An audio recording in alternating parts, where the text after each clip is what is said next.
Hello, everyone, and welcome to our final day together for Upswell 2021.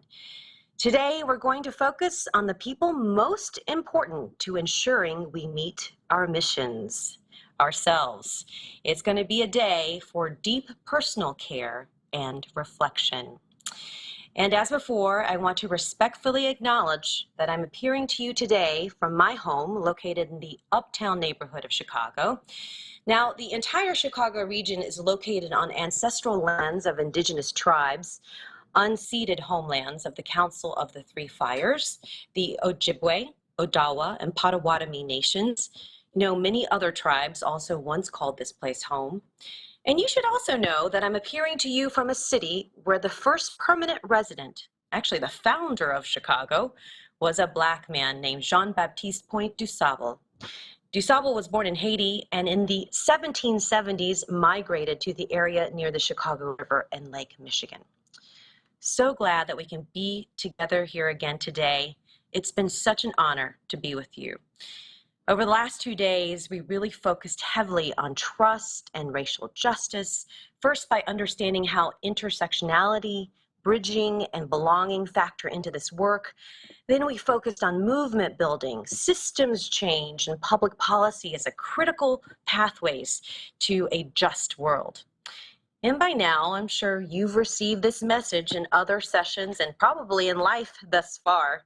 But there is really no way to achieve a healthy and just nation unless each of us works on ourselves first. Now, understanding your racialized identity, for example, how we care for developing our healing journey and dealing with things like shame and guilt and trauma. These are all necessary preconditions to becoming the kinds of leaders and advocates we need to be for our collective health, care, and growth. Now, I know it sounds daunting, but it is possible, and we have just the people we need here with us today to help us on this journey. So first up today, I'm honored to welcome Dr. Han Ren. Dr. Han Ren is a licensed clinical and school psychologist, consultant, speaker, and educator. She's deeply rooted in liberation and anti-oppressive work, practicing from a justice-oriented, interpersonal, and systems-informed framework. Now, her work is widely viewed on social media. We're going to talk to her about that, while she strives to make therapy accessible and applicable to our daily lives. Now, Dr. Ren addresses the pursuit of collective healing through her work and activism centered in historically overlooked communities. And from what I understand, she also likes to caffeinate herself with black coffee, dancing offbeat to live music, so do I, and Pelotoning. So let's welcome Dr. Han Ren. Hi, Dr. Ren, how are you today? Hi, I'm wonderful. Good morning. So I'm hearing that you are very prolific on TikTok. I have built a little bit of a following over the past year. I know you're very humble, but tell us how many people have been watching you and learning from you on TikTok? I think right now it's about 126,000, and then I've got 18,000 on Instagram. Incredible. And what drew you particularly to shame and guilt in your research and work? I realized that the population that I specialize and work with, overthinking overachievers, typically have deeply rooted issues of shame and guilt. It's such a big part of perfectionism and people pleasing. So being able to unpack this from a theoretical standpoint really helps my clinical work. And also there's a part of, understanding my own shame and guilt and unpacking that so I can live more freely. Well, I'm so excited to listen to your presentation because I suffer from this and it leads to paralysis in my life. So I'm looking forward to learning a lot from you. So I'm going to hand it over to you, Dr. Han Ren. All right, good morning. Thank you so much for joining me today. A little bit more about me. I know G gave y'all a great introduction. I am in private practice on unceded Tonkawa land, also known as Austin, Texas. And here are some of my areas of special how I work. And you may know me from TikTok or Instagram. And this morning I realized that my very first public TikTok was posted 1 year ago today.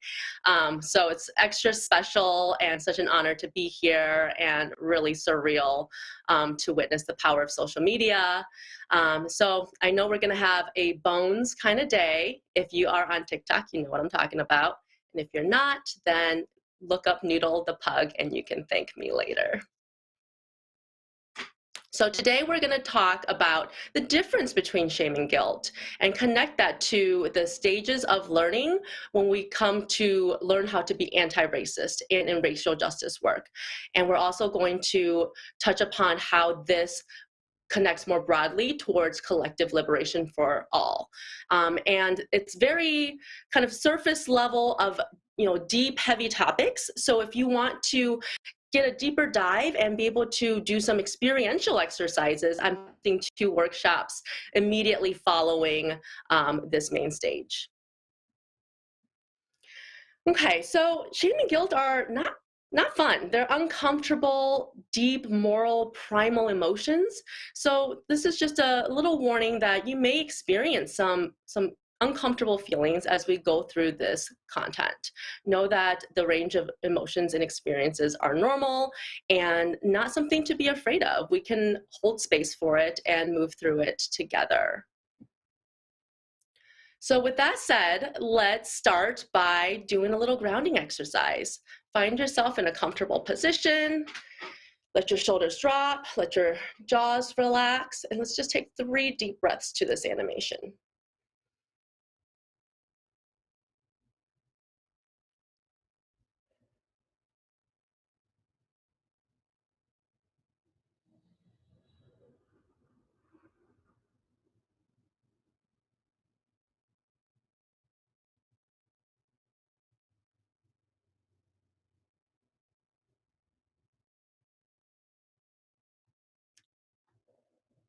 Okay, I like doing this at the beginning of my presentations because it also is me modeling some self-care and grounding and orienting to my space before I dive in.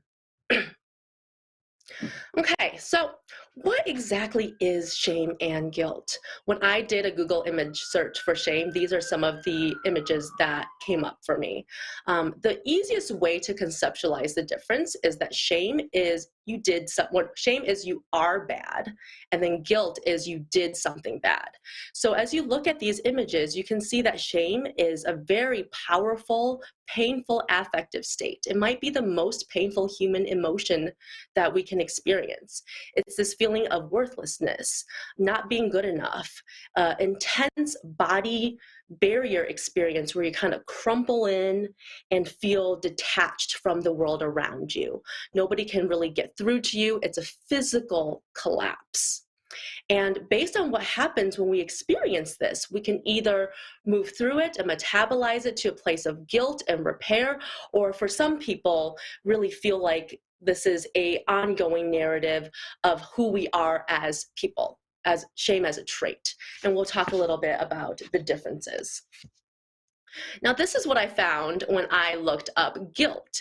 As you can see, it's more of a dope, I messed up. This is it doesn't feel good, but it doesn't feel like you are cut off from the world. It is uncomfortable in a way that it motivates repair. It's a feeling of regret, remorse.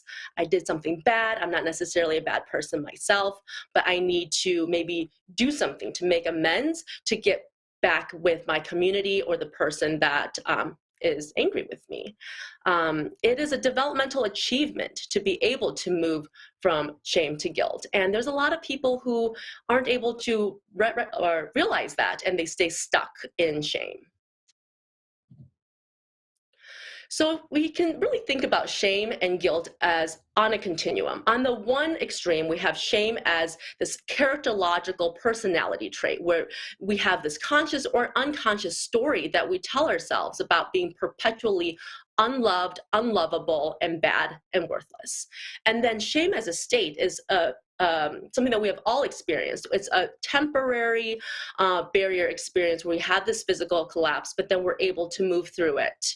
And then finally, once we are able to move through it, we get to guilt, which is an adaptive version of shame, where we want to make amends and reestablish connection with our community.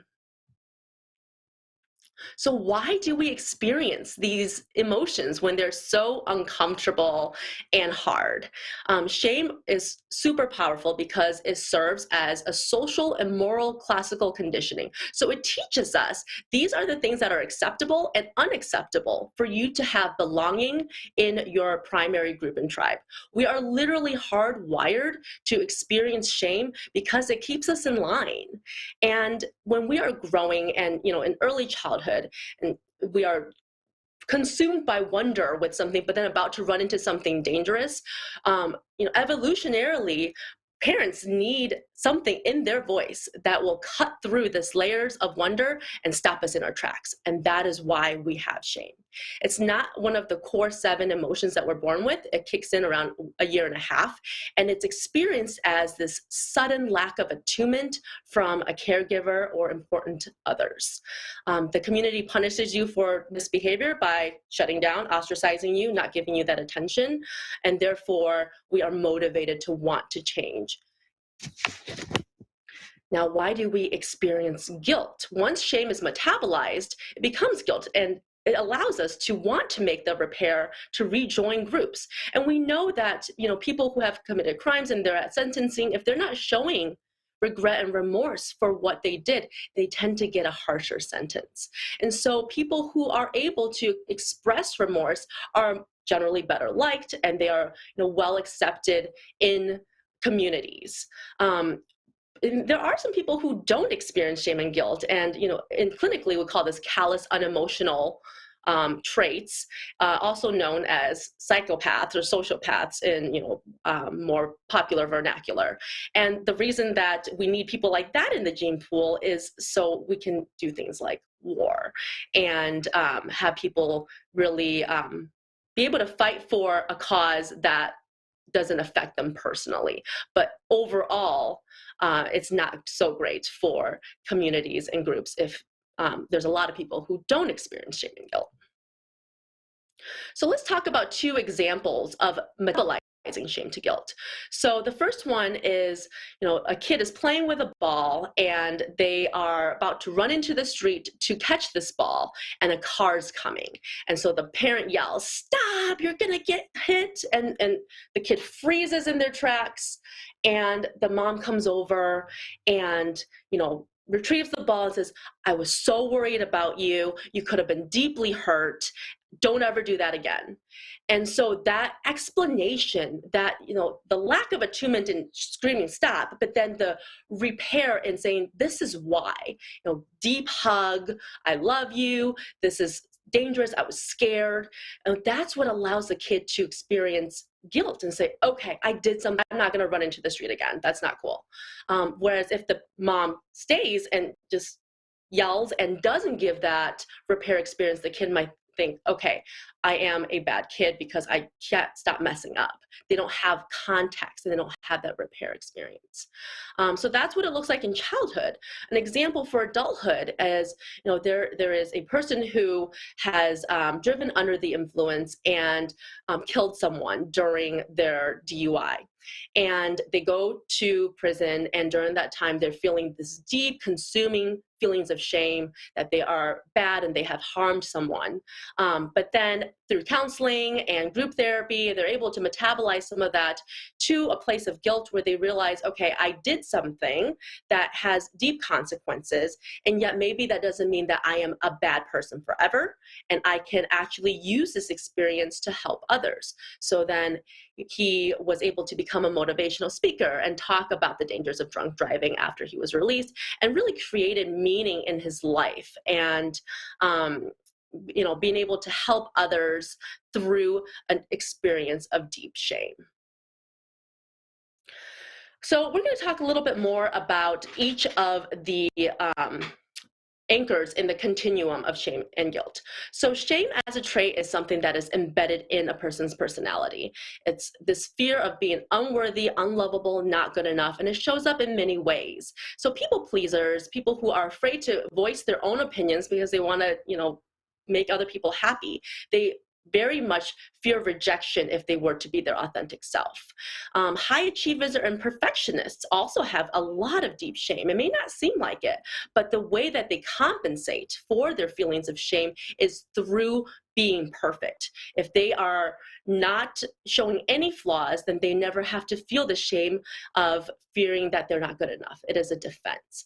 And then finally, people who seem shameless, who may come from a place of narcissism, is actually the opposite side of the same coin. They are just so deeply defended against the feeling of shame that they do everything they can to not have to feel it.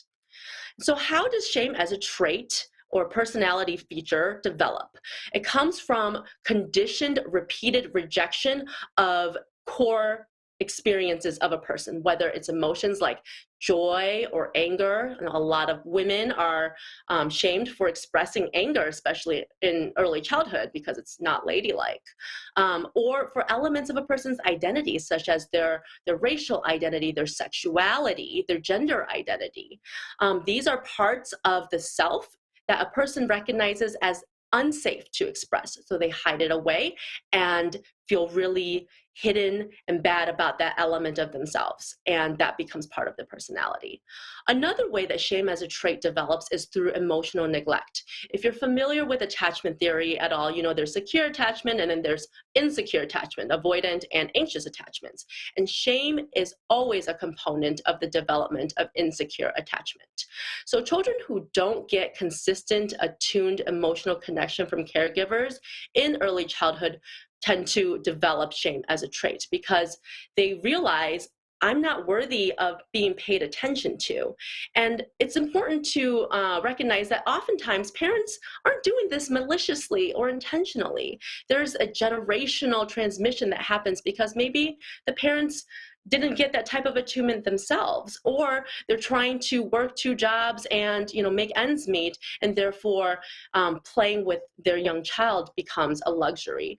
In modern day, we see this a lot with parents on their phones when their kid is at 1.5, 2, and just pointing everything out in their environment, especially during COVID, where as parents we are very stressed. And so when a child is fubbed, which is snubbed for the phone, I love that term, they realize, okay, this thing in mom's hand is more important than me. And that is, contributes to a component of emotional neglect, which may lead to shame as a trait. So I love this Bowlby quote. John Bowlby is one of foremost attachment researchers, where he says, when a child is not provided consistent emotional connection and attunement from caregivers, the child does not conclude that he is unloved. He concludes he is unlovable. That's because in early childhood, the attachment system is the biggest asset and tool that a child has. Evolutionarily, it is better to have a bad parent than to have no parents. So in order for the child to accommodate the types of behaviors and parenting that they're receiving, they tend to believe that they themselves are the problem. It is a biological response to stress in early childhood. So why do we experience shame on a neurobiological level? So one way to think about it is if the sympathetic nervous system is our activated fight-flight nervous system and what keeps us going and curious and engaged with our environment. And then the parasympathetic nervous system is what allows us to relax, but also fight or freeze and shut down. Think of the experience of shame as you're driving a car and all of a sudden you're slamming it into reverse. it is something that just shuts the body down entirely. And, constant experience of shame that's not repaired leads to high levels of corticosteroids in the developing frontal lobe. And that can be toxic and actually stunt neurodevelopment. The good news is that when shame is repaired and metabolized to guilt, other, neurobiological chemicals come in, which then facilitates the pruning of neural connections and allows repair and cleaner, better connections between the brain regions. This is Alan Shore's work. So what we know from this is that it is better to have shame that is repaired to guilt than to not have shame at all, because it leads to the development of morality, problem solving, moral reasoning, and the development of conscience. So the takeaway here is that on a pure neurobiological level, it is not about the rupture. It's about the repair.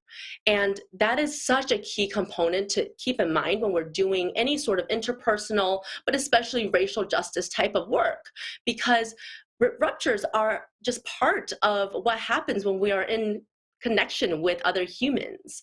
And so it's not the rupture and the falling out that we experience. It's the ability to stay with the uncomfortable emotions of shame and guilt so we can repair it, so we can communicate it, so we can then reestablish connection and community.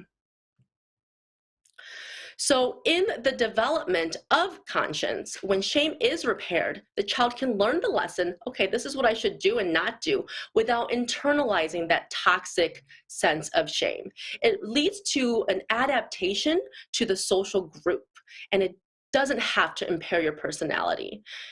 Shame experiences that are repaired leads to better moral sense, emotional regulation, and the development of conscience. And this is done through apology, seeing the child, and explaining why the shame experience happened to begin with. So let's talk about guilt as an adaptive version of shame. As I mentioned, it motivates you to make amends, and it allows the child to separate themselves from the behavior. And so when it is metabolized, it really leads and incentivizes pro-social behavior. And so in children, it is this relational repair in the moment or shortly after, this deep hug, this affirmation that the child is loved and cared for, and the behavior is what's the problem and not the child themselves. Oftentimes, we don't get that in childhood. We never had that repair. And so we carry this shame throughout our development into adulthood. But we can still heal shame and metabolize it to guilt, or just heal in general as adults. And this happens by sharing the secrecy of what it is that we are holding so much shame about. We must expose the things that we're ashamed about to safe people who can listen, hear us, see us, and don't reject us or judge us because of it. And the ability to come out about the things that we're ashamed about is what allows us to feel reconnection, safety, and decreased shame. And it's important to know we don't do it kind of willy-nilly with just anybody. We have to be selective about the people that we share this to, because otherwise, we're just kind of exploiting our own trauma and possibly leading to deeper feelings of shame if the response is not what we're hoping for. The more of our own shame we're able to clean up, the more emotional flexibility and regulation we're able to develop, and the more we're able to have that practice and know-how of how to work towards repair and accountability. And so the more shame that we face head on, the less scared we become of it.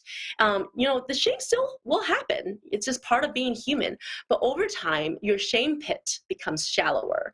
When you fall in, you can find the ropes to get yourself out and move forward. Brene Brown is one of my favorite shame researchers. I know everyone loves, and I love this quote by Brene Brown. So if you put shame in a petri dish, the things that it needs to grow are secrecy, silence, and judgment. But if you put the same shame in a petri dish and you douse it with empathy, it cannot survive. So the antidote to shame is connection disclosure, and empathy. Because it's a social emotion, we cannot heal it alone. People try to just sit with it and be with themselves and try to talk themselves out of feeling this shame, but it doesn't work like that. What is harmed in relationships must be healed in relationships. What is harmed in community must be healed in community.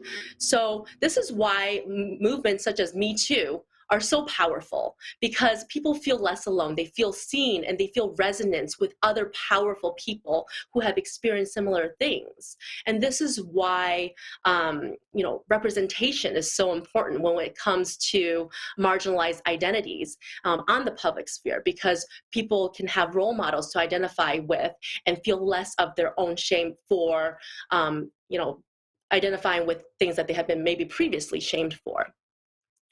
So, when we recognize that we are experiencing shame and we don't share it, it becomes a closed loop, because this is something that we don't want anyone to know about. So we don't tell it to anybody.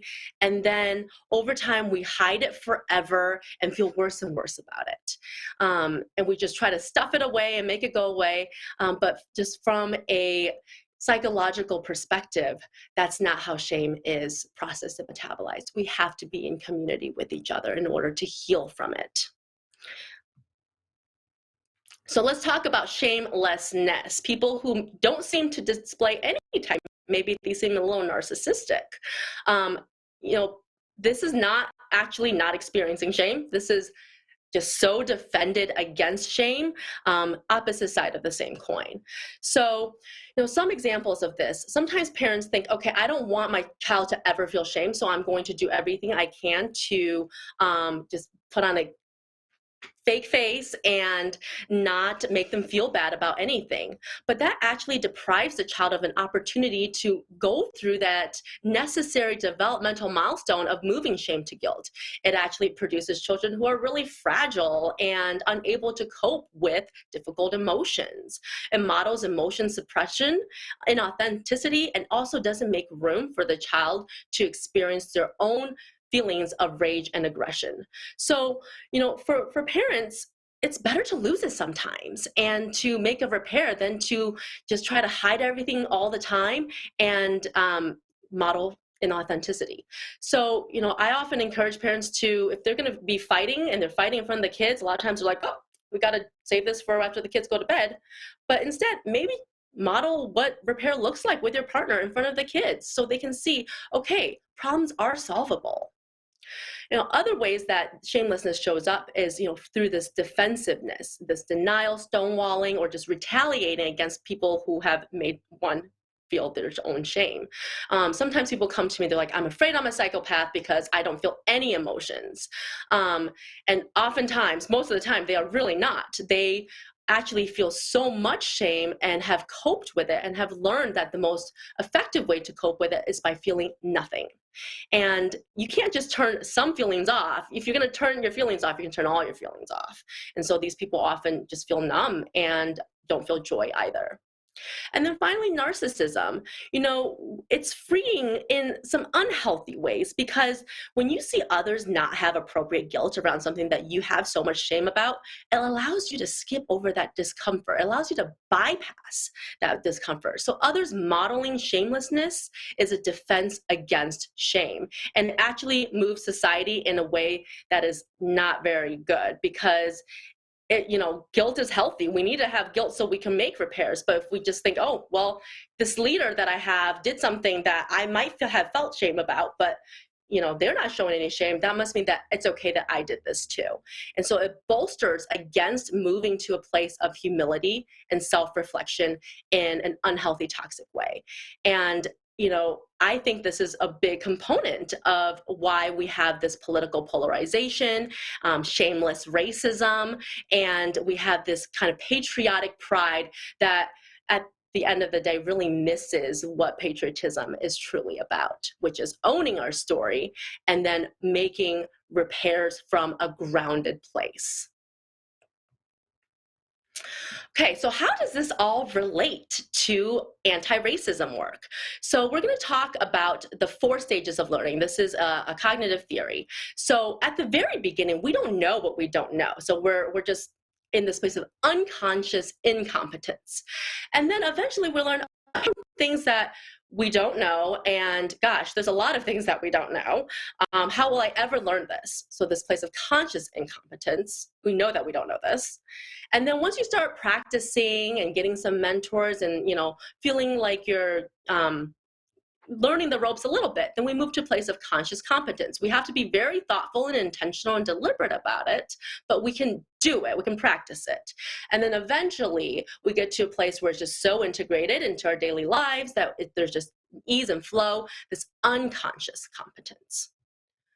So when we apply this to stages of learning for racism, because both racism and anti-racism are learned behaviors, we can think about it like this. Unconscious incompetence, there's just one race, the human race. Racism is the past. Conscious incompetence, well, I feel helpless. It's a problem, but I'm just one person. What can I do about it? Conscious competence, okay, it's a problem. I need to be educated on what to do. I need to keep learning. I need to read the books. I need to go to talks. And then unconscious competence, where you're just showing up in spaces, you're assessing the rooms. Okay, what are the racial breakdowns of the spaces I occupy? What are the power dynamics and power differentials? And what can I do to change that? People who integrate this into their daily work and daily practice. And that's an essential part to recognize about anti-racism work, because it's not something that you do once and then you're just done. It's something that we have to be intentional about every single day. And what's happening out there in the world, it's happening in here within us. So let's take a look at how this shows up in terms of shame and guilt. So unconscious incompetence is ignorance, it's bliss. We don't know what we don't know. And then moving to a place of conscious incompetence, a lot of shame is coloring that experience. And then once you're able to metabolize this, okay, I know what I need to do, but still not quite with ease or seamlessness, place of guilt.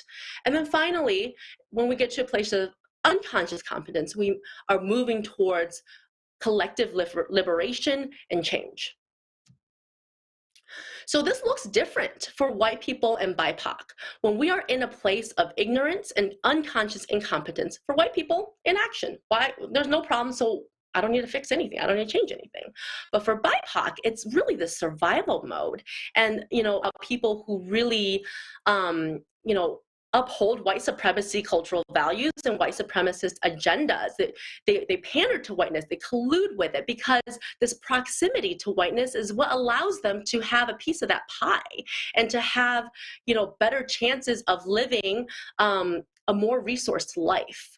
And, I think about people who are very outspoken against their own race, like Tila Tequila, who is a self-prescribed neo-Nazi, or like Candace Owens, really coming from this place of survival and ignorance, and maybe that shamelessness place of this deep, deep defense against feelings of shame.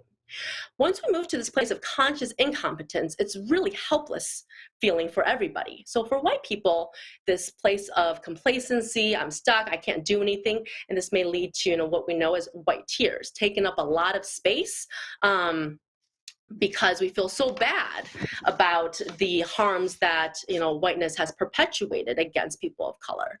And then for BIPOC, this place of conscious incompetence is often coupled with bitterness, resentment, this victim mentality, this not wanting to associate with white people, even just really staying encapsulated within their own communities. Once we're able to move to a place of conscious competence, for white people, sometimes there's this sense of urgency. I have to do something, but maybe they're not quite there yet. So uncentered action, inauthentic leadership. This is when white people try to lead racial justice movements from a place of good intention, but really not having that lived experience to really be able to know how and what and why. And I think about an example is Glennon Doyle. She wrote about this in her book Untamed, about when she tried to host a racial justice workshop and got a lot of backlash for it. This is also a place where a lot of white people will say, well, I only want to learn about racial justice and liberation from BIPOC. And so we often feel overwork, tokenization. We feel, okay, we have to strike when the iron is hot, and this is the time. But that leads to burnout, and BIPOC, we're tired, we are exhausted.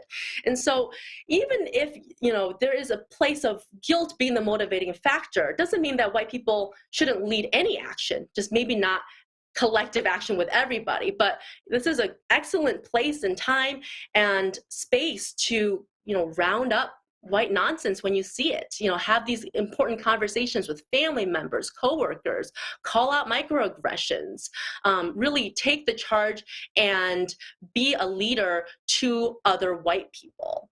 And then that allows us, BIPOC, to not have to be in this space of perpetual overwork, sense of urgency, and tokenization.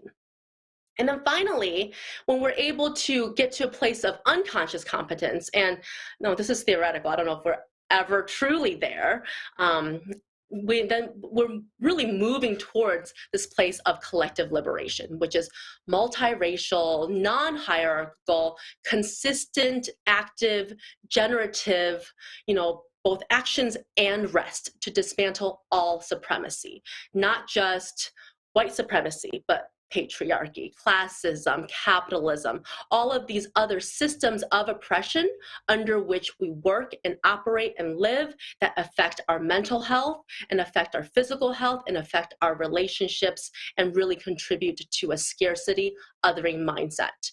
And being in this place of collective liberation really requires that we are operating from principles of collective care and community building. Okay, so these are some of my favorite quotes. This was me this spring at a Stop Asian Hate rally. If you've come here to help me, you're wasting your time. But if you come because your liberation is bound up with mine, then let us work together.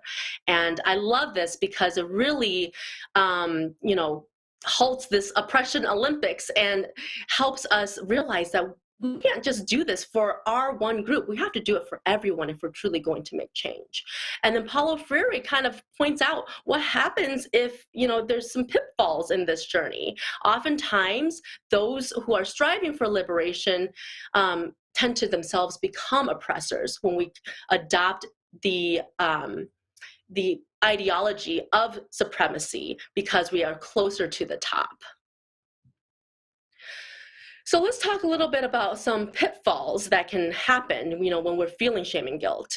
Oftentimes we confuse feeling shame with being shamed. Unless you are being, ridiculed for your identity or called names, we really are not being shamed.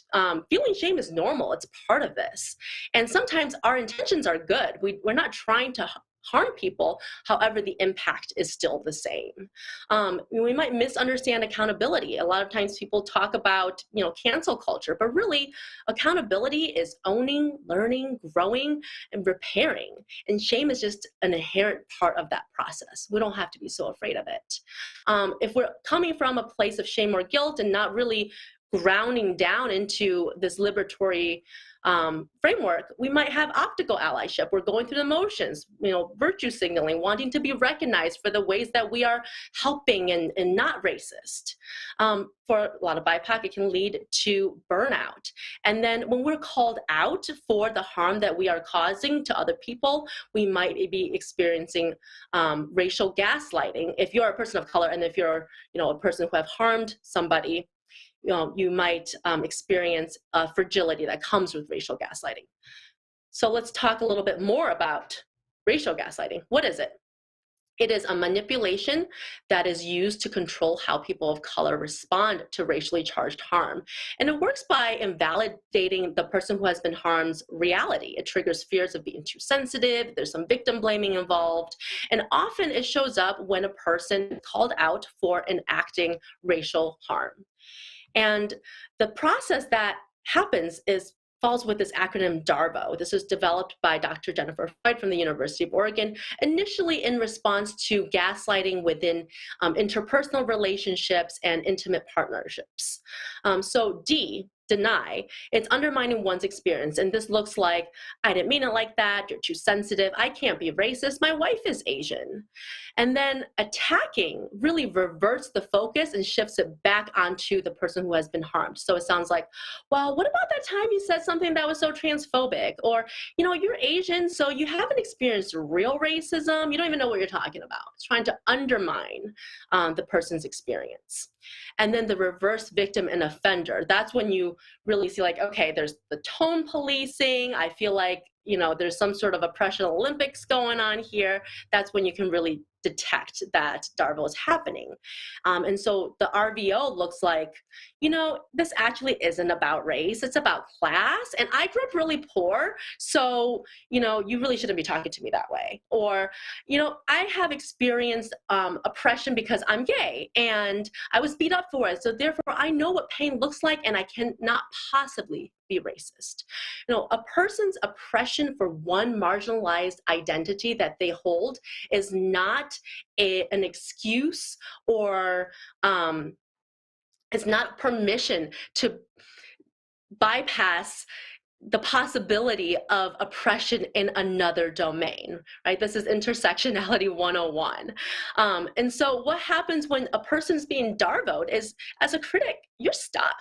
If you defend yourself, you can come off sounding too sensitive or like you're excusing your own bad behavior. And it leads to victim blaming and silencing bystanders. And so the more awareness that we bring to DARVO as a tactic, the more we can realize, oh, this is what I feel like I want to do. I feel attacked. I want to defend and deny. And so we're less likely to do it unconsciously. And the more we can call it out when we see it in other people and we see it as a bystander. And a sidebar is sometimes we're not darvoing people, but when we're called out for the harms that we're doing and we are really coming from this place of guilt, we may overly apologize, start crying, and then all of these, white tears type of actions requires caretaking from the person that we have harmed, which often leads to the BIPOC person doing more work and emotional labor, and then the rest of the group, if this is in a public forum, focusing more on the person who is crying and expressing remorse than the original harm that was done. Okay, so what do we do about this? How do we move forward? So what's important to remember is what is harmed in relationships must be healed in relationships, and extending beyond that, what is harmed in community must be healed in community.